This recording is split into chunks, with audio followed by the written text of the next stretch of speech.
Hey guys, welcome to Elibro education. चलिए आज के अपने इस वीडियो में हम लोग जेई मेंस और नीट वगैरह के जो प्रीवियस ईयर एमसीक्यूज़ क्वेश्चंस होते हैं उनको डिस्कस करेंगे। जो प्रीवियस ईयर एमसीक्यूज़ क्वेश्चंस हैं उनको डिस्कस करने से, उनको सॉल्व करने से आपको एक कॉन्फिडेंस बिल्ड होता है कि हाँ, ये क्वेश्चंस अगर मुझसे अभी हो जा रहे हैं तो इसका मतलब है कि एग्ज़ाम हॉल में भी मुझसे ये क्वेश्चन मैं टैकल कर सकूँगा, एग्ज़ाम हॉल में मुझसे ये सॉल्व हो जाएंगे।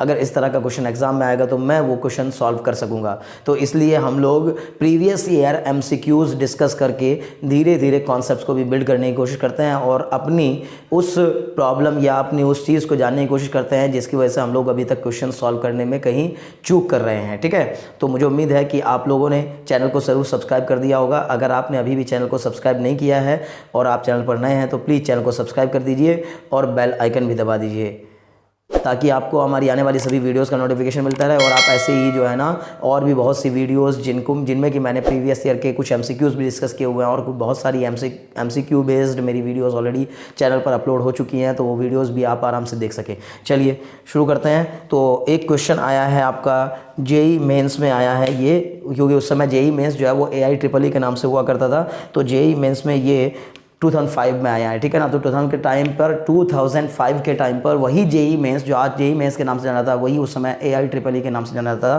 तो उस समय का क्वेश्चन है, कह रहा है the relation between the time and distance x is t is equal to ax² plus bx where a and b are constant. जहाँ पर कि a और b कॉन्स्टेंट हैं, then the acceleration is okay, यानी कि आपको उसने टाइम और डिस्टेंस के बीच एक रिलेशन दे दिया है। ठीक है ना, t is equal to ax² plus bx और हमसे कहा है कि उसका एक्सेलरेशन इनमें से क्या होगा। चार ऑप्शन दिए हुए हैं, माइनस का 2abv², 2bv³ minus 2av³, 2av²। चलिए शुरू करते हैं, कहानी समझते हैं। हमें टाइम और डिस्प्लेसमेंट का रिलेशन दिया हुआ है और हमसे एक्सेलरेशन पूछा है। अगर आपने वाकई में प्रिपरेशन कर रखी है, अगर आप प्रिपरेशन कर रहे हैं और तैयारी कर रहे हैं, आप दिमाग से पढ़ रहे हैं, मेहनत कर रहे हैं, तो फिर आप जरूर जानते होंगे कि डिस्प्लेसमेंट या पोजीशन को टाइम के रेस्पेक्ट में डिफरेंशिएट कर देने से हमें वेलोसिटी मिल जाती है।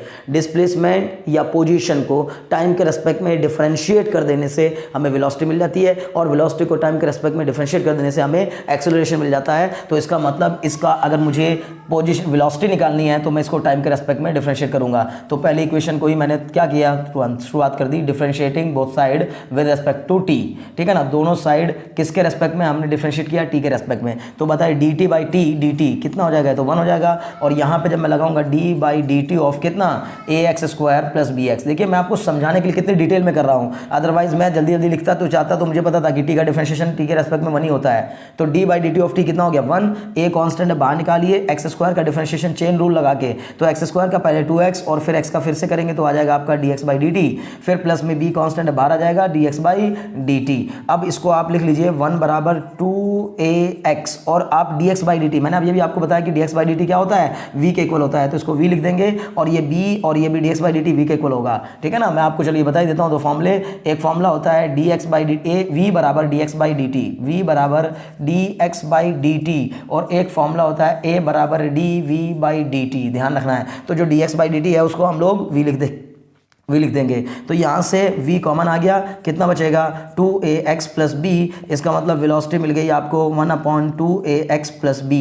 अगर उसने हमसे वेलोसिटी ही केवल पूछी होती तो यही हमारा आंसर होता, लेकिन उसने हमसे वेलोसिटी नहीं पूछी है, एक्सेलरेशन पूछा है। तो अगर एक्सेलरेशन पूछा है तो एक्सेलरेशन तक जाने के लिए मैंने अभी आपको बताया कि एक्सेलरेशन का फॉर्मूला होता है dv/dt। इसका मतलब ये हो जाएगा आपका dv/dt, यानी कि d/dt ऑफ v की वैल्यू रख दीजिए और v की वैल्यू कितनी है 1/2ax प्लस b। जब इसको डिफरेंशिएट करेंगे तो कितना आएगा, देखिए इसको डिफरेंशिएट करना भी मैं आपको चलिए समझा देता हूं कैसे डिफरेंशिएट करेंगे। d/dt ऑफ इसको ऊपर ले जाइए, ये हो जाएगा आपका 2ax प्लस b की पावर -1।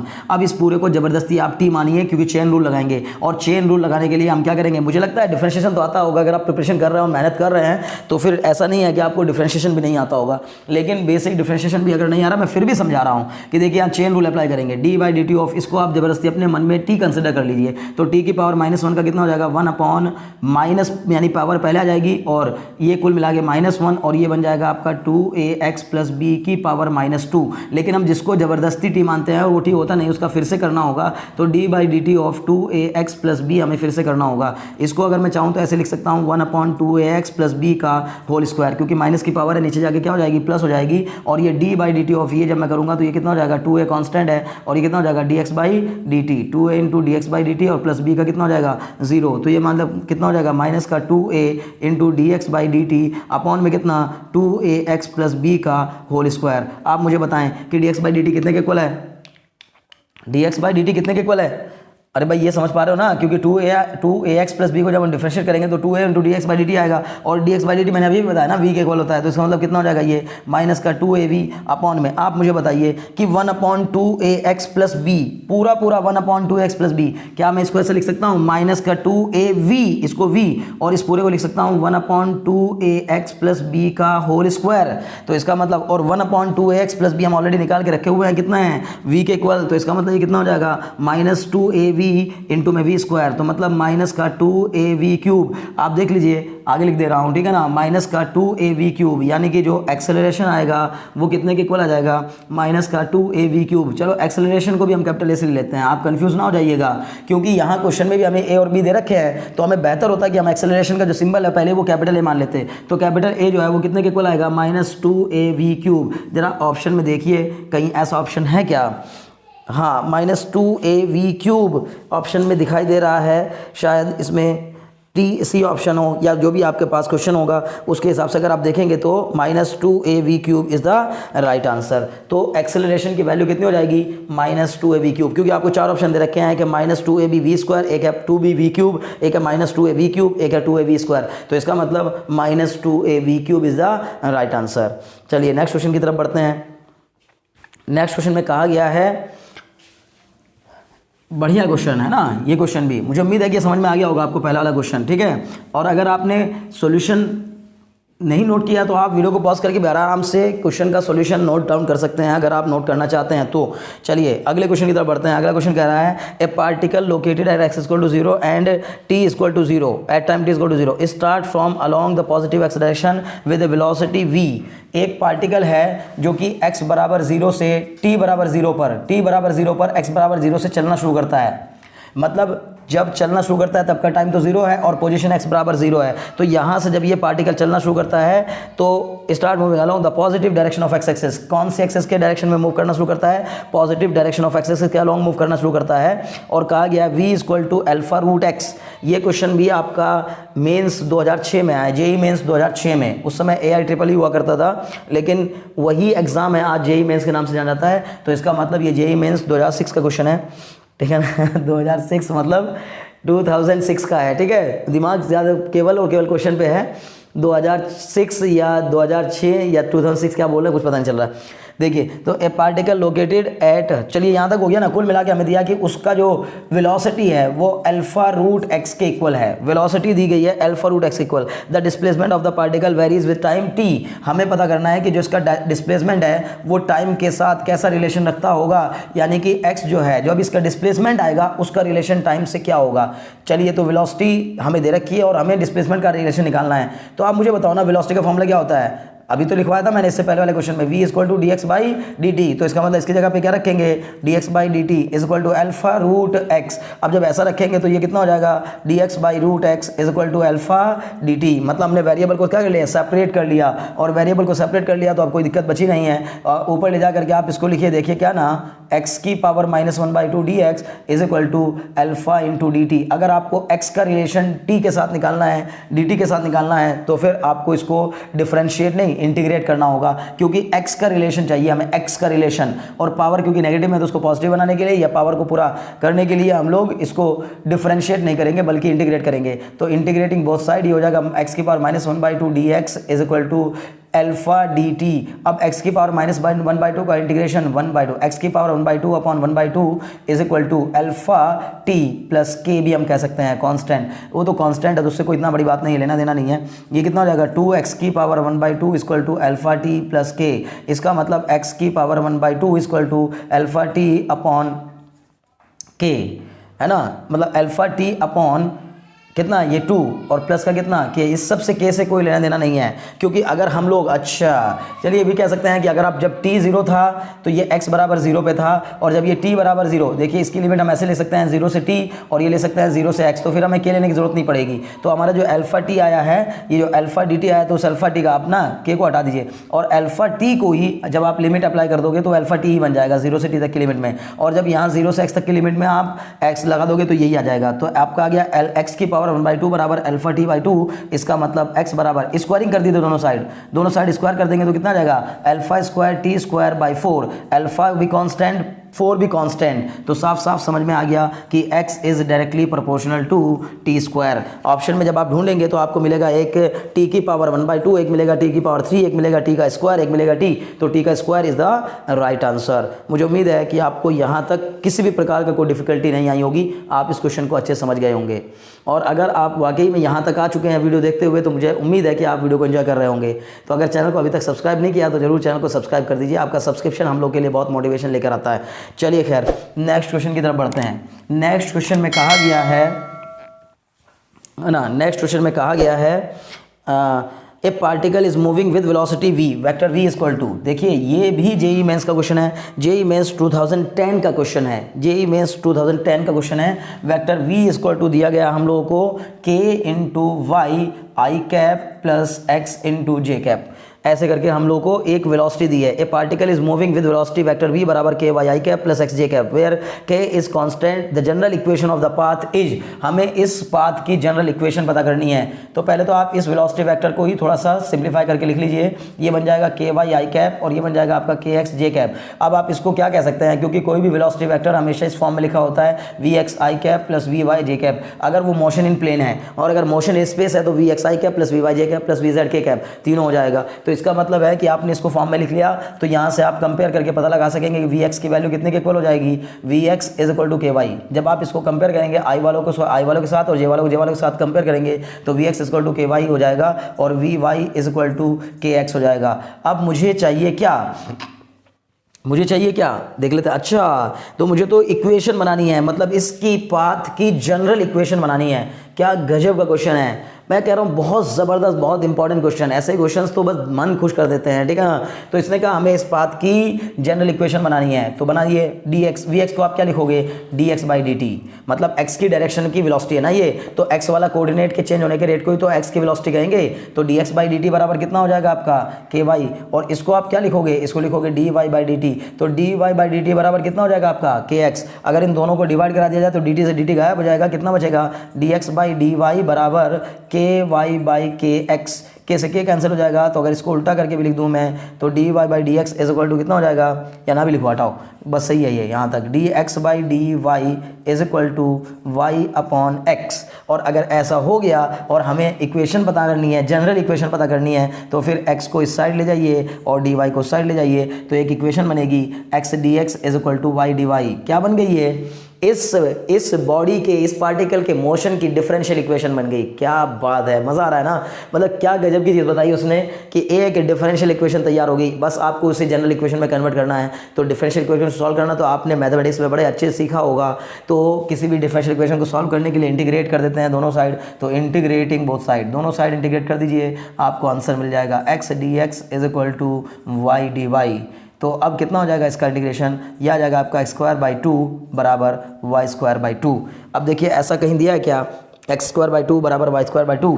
अच्छा तो चलो ठीक है, 2 से 2 कैंसिल हो गया, x² बराबर y²। लेकिन जब इंटीग्रेट करोगे तो जाहिर है कि कांस्टेंट ऑफ इंटीग्रेशन लेना ही पड़ेगा, तो वहाँ पर ये हमने ले लिया एक कांस्टेंट ऑफ इंटीग्रेशन। तो जरा ऐसी कोई इक्वेशन दिख रही है कि आपको, देखिए जल्दी से, x² बराबर y² प्लस k नहीं है, पहले नहीं है, ऑप्शन में नज़र नहीं आ रहा है। वाह, लेकिन डरिए मत, आप बहुत मेहनत करके यहाँ तक आए हैं तो इसलिए डरना नहीं होता। बहुत सही क्वेश्चन आपने किया है। कोई ज़रूरी थोड़ी नहीं कि मैं कांस्टेंट ऑफ इंटीग्रेशन को इधर लिखूंगा, कांस्टेंट ऑफ इंटीग्रेशन इधर भी तो लिख सकता हूँ। अगर आप मैथमेटिक्स पढ़े हैं ढंग से तो आपने इंडेफिनिट इंटीग्रेशन पढ़ते समय कहा होगा कि इंटीग्रेट करने के बाद एक कांस्टेंट ऑफ इंटीग्रेशन लिखना होता है। ज़रूरी नहीं है कि लेफ्ट साइड लिखो राइट साइड लिखो, जिधर मन करे उधर लिख सकते हो। तो मतलब इसको इस साइड भी ला सकते हो। तो यानी कहने का मतलब है यही इक्वेशन ऐसे भी लिखी जा सकती थी, x² प्लस k बराबर y²। क्या ऐसा कोई ऑप्शन है?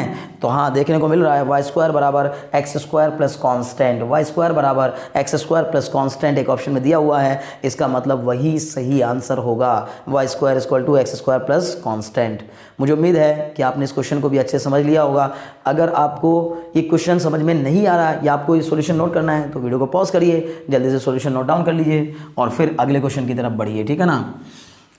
चलिए नेक्स्ट क्वेश्चन की तरफ बढ़ते हैं। नेक्स्ट क्वेश्चन में कहा गया है कि a boy playing on the roof of a 10 metre high building throws, ये जेई मेंस 2003 में आया है क्वेश्चन। तो इसमें कहा गया है boy playing on roof of a 10 metre high building throws a ball with a speed of 10 metre पर second at an angle of 30 degree. एक रूफ है, एक घर की छत है, इस घर की छत पर यानी 10 मीटर ऊंचे छत पर, जो घर की छत की ऊंचाई है वो 10 मीटर है और उस बिल्डिंग की ऊंचाई से एक बॉल को थ्रो कर दिया एक लड़के ने। कितना, किधर की ओर थ्रो कर दिया, कितने एंगल पर, 10 मीटर पर सेकंड की वेलोसिटी से, 10 मीटर पर सेकंड की वेलोसिटी से 30 डिग्री के एंगल पर इसको क्या कर दिया, उसने थ्रो कर दिया है। ओके ठीक है।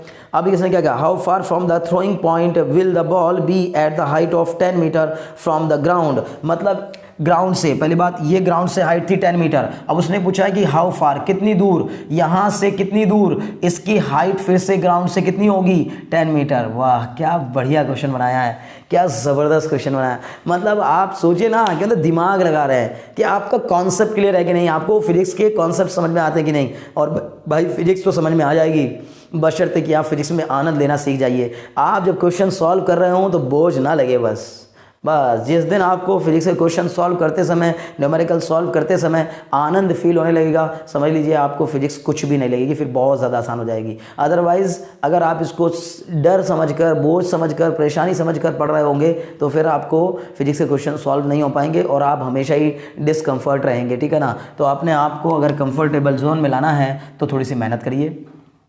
चलिए, तो सबसे पहली बात कहने का यह है कि यहाँ से जो बिल्डिंग थी ना, उस बिल्डिंग की जो रूफ थी उसका जो हाइट थी वो 10 मीटर थी। तो बिल्डिंग की रूफ की हाइट 10 मीटर थी और जब उसको वापस उसने पूछा कि फिर से वो कितनी दूर, यहाँ से कितनी दूर वो ग्राउंड से 10 मीटर ऊपर होगी, तो 10 मीटर की ऊंचाई पे पहले भी थी और 10 मीटर की ऊंचाई, तो इसका मतलब है कि ये रेंज हो जाएगी, क्या हो जाएगी, यही पॉइंट ये भाई, जब जहाँ से हम किसी प्रोजेक्टाइल को प्रोजेक्ट करते हैं अगर उसी लेवल पर वो फिर से वापस कहीं भी मिलेगा तो समझ लीजिए कि ये पूरी कवर करके जब यहाँ पहुँचा होगा तो यही डिस्टेंस जो है, यही डिस्टेंस उसके लिए रेंज का काम करेगी। तो ये जो इसकी चीज़ है ये ना, ये हॉरिजॉन्टल रेंज हो जाएगी।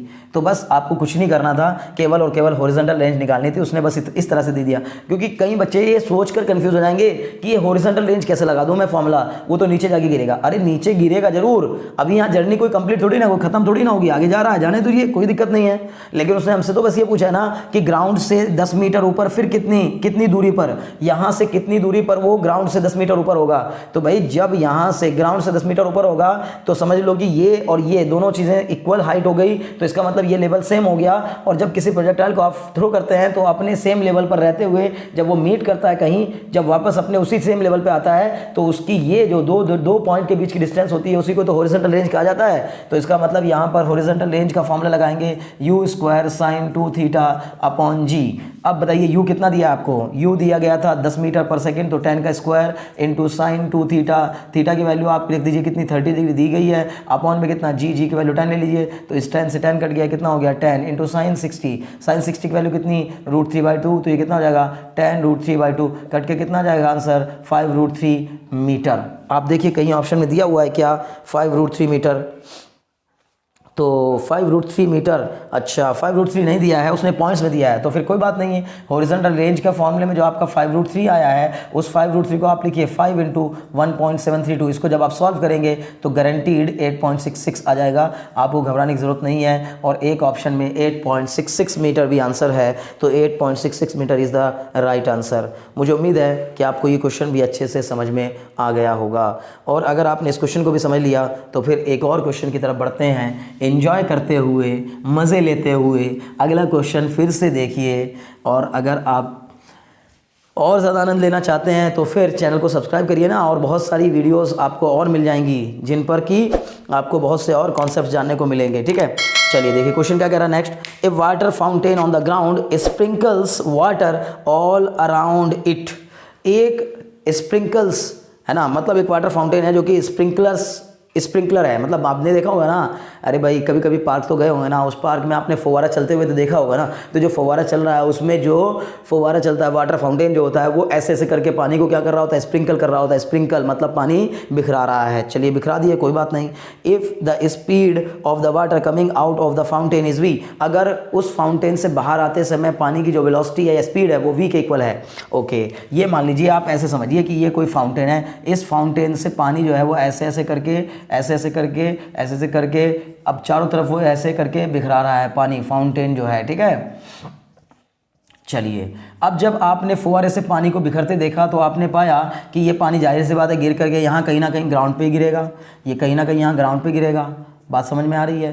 ये ऐसे ऐसे करके यहाँ कहीं ना कहीं ग्राउंड पे गिरेगा, ठीक है। तो जब ये ग्राउंड पे गिरेगा तो ये फाउंटेन, ये जो फाउंटेन था हमारा, इस फाउंटेन के आसपास का जो एरिया है वो वेट हो जाएगा। वेट मतलब गीला हो जाएगा, भीग जाएगा, जाहिर सी बात है भीग जाएगा। तो उसने हमसे यही पूछा है, कितना बढ़िया डायग्राम बन गया है, ठीक है ना।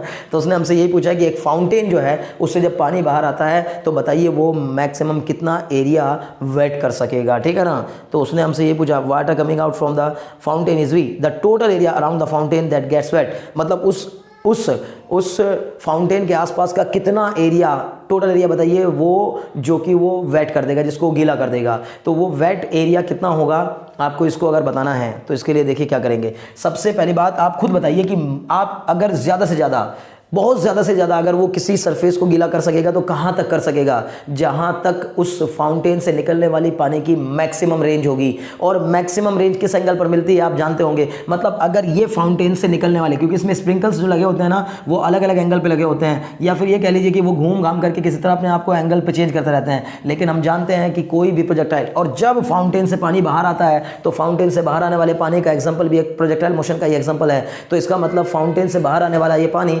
प्रोजेक्टाइल मोशन को फॉलो कर रहा होगा। और प्रोजेक्टाइल मोशन की मैक्सिमम रेंज कब होती है, यानी हॉरिजॉन्टल रेंज मैक्सिमम कब होती है, जब वो अपनी 45 डिग्री के एंगल पर होता है। यानी जब उसको कितने एंगल पर प्रोजेक्ट किया जाता है, 45 डिग्री के एंगल पर प्रोजेक्ट किया जाता है। तो सबसे पहली बात आप अब जाहिर है कि मान लो कि आपने यहाँ से एक फाउंटेन, इसमें से कोई भी एक स्प्रिंकल जो है वो 45 डिग्री के एंगल तक पानी भेज रहा होगा, तो बस वही सबसे ज़्यादा दूरी तक पानी भेज पा रहा होगा। अगर वो इतनी दूरी तक पानी भेज रहा है तो यहाँ तक का हिस्सा जो है वो क्या हो गया होगा, वेट हो गया होगा। तो आपको बस ये पता करना है कि ये रेंज कितनी होगी। जो ये रेंज होगी, क्या इस रेंज में मतलब फाउंटेन से, फाउंटेन के पास से जितनी दूर इधर, उतनी दूर इधर, उतनी दूर इधर, उतनी दूर इधर, क्या चारों तरफ पानी को बिखरा सकेगा? 45 डिग्री के एंगल पर जब पानी ऐसे बाहर जाएगा तो इसका मतलब है कि ज़्यादा से ज़्यादा जो रेंज होगी वो रेंज ही उस सर्कुलर पाथ, उस सर्कुलर एरिया के लिए, जो सर्कुलर एरिया फाउंटेन के चारों तरफ बनेगा जिसको उसने गीला कर दिया होगा, उस सर्कुलर एरिया के लिए रेडियस का काम करेगी। मतलब हॉरिजॉन्टल रेंज ही उस सर्कल की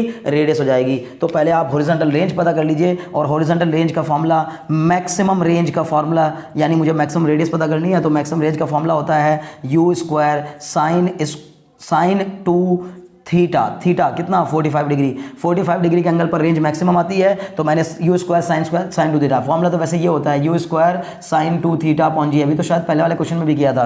तो ये अपॉन में कितना g, तो इसका मतलब ये कितना हो जाएगा u² साइन 90 अपॉन जी। साइन 90 की वैल्यू 1, तो इसका मतलब r मैक्स कितने के इक्वल हो जाएगा, r मैक्स बराबर u² अपॉन जी। और यही r मैक्स क्या उस सर्कल की रेडियस हो जाएगी। तो यानी कि आप लिख सकेंगे कि radius of circle is equal to u² upon जी।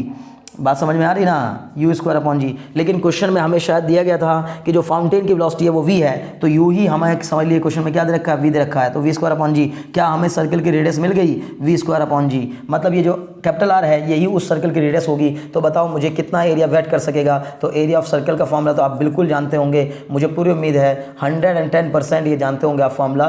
तो पाई r² की वैल्यू रख दीजिए, यानी v² जी का होल स्क्वायर। तो कितना हो जाएगा, पाई v की पावर 4 अपॉन जी स्क्वायर। जरा जल्दी से ऑप्शन में कहीं ढूंढिए, पाई v की पावर 4 अपॉन जी स्क्वायर कहीं ऑप्शन में दिया है क्या?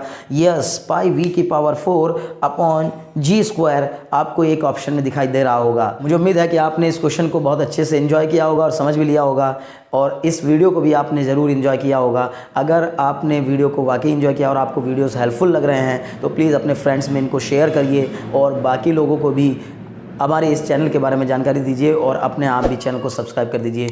Very thanks for watching.